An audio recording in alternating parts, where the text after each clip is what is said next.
Shabbat Shalom Umvorach Beshem Hashem Naase Ve Natzliach avec ce merveilleux Shabbat Shetavo Alenu Letova Velivracha Vegeoula Shlema paracha de Bekru Kotae qui clôture le livre de Lévitique avec sa 10e paracha, des conditions, un contrat explicite, clair, qui parle des avantages mais aussi peut-être des inconvénients si on malheureusement ne respecterait pas ce contrat. Une paracha que je conseille vivement à tout le monde de lire dans sa langue maternelle, mot par mot, avec compréhension et avec recul. Car dans cette paracha, il figure de magnifiques bénédictions, mais aussi 49 des plus terribles malédictions, pour tout simplement nous mettre en garde sur des causes et des effets sur lesquels le Créateur du monde nous a accompagné depuis la sortie d'Égypte à respecter sa Torah et ses mitzvot parce que nous l'avons accepté. Le jour où il proposa sa Torah à toutes les nations du monde, Israël a répondu Naaseh venishma, nous voulons de ta Torah, nous te promettrons de la respecter. Ainsi, le Créateur du monde nous dit dans cette paracha Im bechukotai telechu ve'et mitzvotav tishmeru va'asitem otam. Si vous gardez Bezrat Hashem mes lois, que vous respectez mes commandements, et que vous les mettez en pratique. Un clin d'œil pour nous faire comprendre que la Torah ne doit pas appartenir qu'au cœur de celui qui aime la Torah et Dieu, mais dans la pratique de ses commandements et pas sa philosophie. Et ensuite, la Torah nous parle de plusieurs bénédictions, de l'opulence que Dieu nous accorderait si on respectait la Torah, qu'il n'y aurait plus de femmes célibataires, que chaque femme pourra engendrer des enfants, qu'on aurait une parnassa, on n'aurait plus besoin les uns et des autres. Et voilà qu'elle nous dit, Venatati shalom ba'aretz, et je donnerai la paix en Eretz Israël. La paix n'est pas qu'un problème de négociation politique, mais d'une volonté du ciel que Israël vive en paix. Et vous pourrez vous coucher sans être préoccupé. De quoi est-ce que l'on parle? Si nos frontières sont gardées, pourquoi serais-je préoccupé chez moi? On parle du Shlom Bayit, comme le promet Bezrat Hashem, la Géoula, Lev Avot Albanim Velev Banim Alavotam. Dieu fera en sorte que les cœurs de pierre deviennent des cœurs de chair, que les enfants respectent leurs parents, que les parents respectent leurs enfants et que ensemble, on pourra tous s'asseoir pour vivre le verset du roi David, Inematov Umanaim Shevet Achim Gam Yachad, une assemblée de familles qui ensemble sont capables de trinquer, de s'aimer, de se regarder, surtout de se considérer pour mieux se respecter.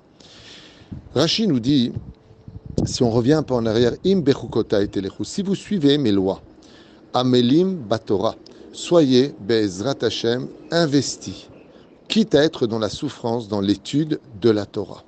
Car la Torah ne peut s'adresser qu'à celui qui lui montre combien il est prêt à tout donner pour elle. Ainsi nous dit la Mishnah, quitte à ce que je mange du pain dans du sel, de l'eau à peine potable, et dormir à même le sol, et vivre une vie compliquée, je ne quitterai jamais la Torah. Tovli Torah picham alfeza vachasef. Je préfère la Torah que tout l'or du monde. Maran Arav Ovadia Yosef, Zecher Tzadik Vekadosh Livracha, expliquait Mazé Amelim Batorah. De quoi Béhémet on pourrait être en train de peiner particulièrement avec la Torah?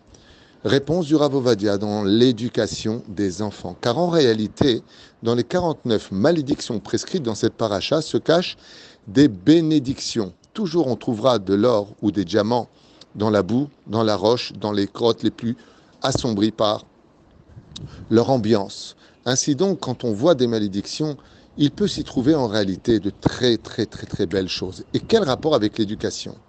Le Rav Ovadia a expliqué la chose suivante de façon assez magnifique. Et il dit, malheureusement, il arrive que les parents soient très religieux, mais que les enfants, malheureusement, l'influence, les réseaux sociaux, une situation qui les met en doute, sont beaucoup plus fragiles dans cette génération que les parents qui sont plus ou moins construits.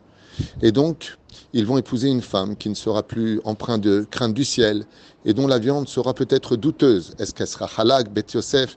Est-ce que ce qu'ils ont chez eux a été trempé au mikvé? Ainsi donc, si on est à Melim Batora, c'est pas simplement la Torah que tu dois apprendre, c'est la Torah que tu dois transmettre. Alors que tes enfants, Bezrat Hashem, seront sur le chemin de la Torah, alors il y a marqué là-bas, et vous mangerez la chair de vos enfants. Car effectivement, je me rappelle moi-même, une fois à Netivot, qu'un rave était arrivé chez son fils, c'était juste un voisin, et il est arrivé avec ses casseroles, il est arrivé avec sa viande, parce que le fils ne mangeait pas halak, et les casseroles n'avaient pas été trempées au mikvé, et la condition pour qu'il vienne, eh bien, c'était qu'il apporte sa propre vaisselle, malheureusement. Et voilà ce que disait le Rav Ovadia, Et tiu amelim batorah.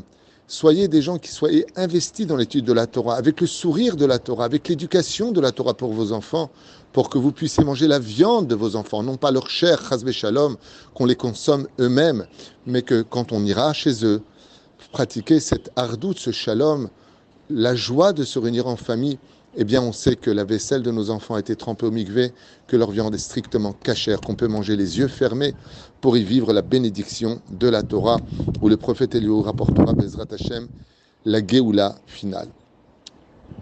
Baruch Shemu Shiniske Lamshich, de perpétuer cette extraordinaire tradition, cet enseignement de nos lois à nos enfants, parce que quand malheureusement nous ne faisons pas ce qu'il faut, la Torah nous met en garde. La faute des pères est reportée sur les enfants de la 3e jusqu'à la 4e génération, ce qui fait que combien même nous-mêmes, on ne pourrait pas voir de nos propres yeux ces mises en garde s'accomplir sur nous si on était déchéant dans notre conduite. N'oublions pas que nos enfants sont une partie de nous et que notre vraie réussite, c'est de les voir aussi heureux sur le chemin de la Torah et des mitzvot. Comme vous le savez, la grande différence entre un juif et un non-juif, c'est que le non-juif a le devoir de donner un toit à son fils, à manger, des habits, un métier, des choses qui sont complètement sociales et humaines, dont là, on n'aurait même pas besoin de la Torah.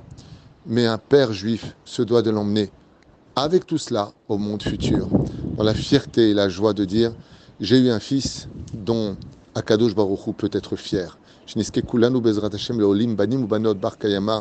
Et que nos enfants, avec nous-mêmes aujourd'hui, puissent vivre la Géoula et enfin tous assis ensemble, sans préjugés, sans jugement, sans aucune difficulté à manger autour de la même table et à nous regarder avec des yeux d'amour. Les Shalom ou les Shabbat Shalom.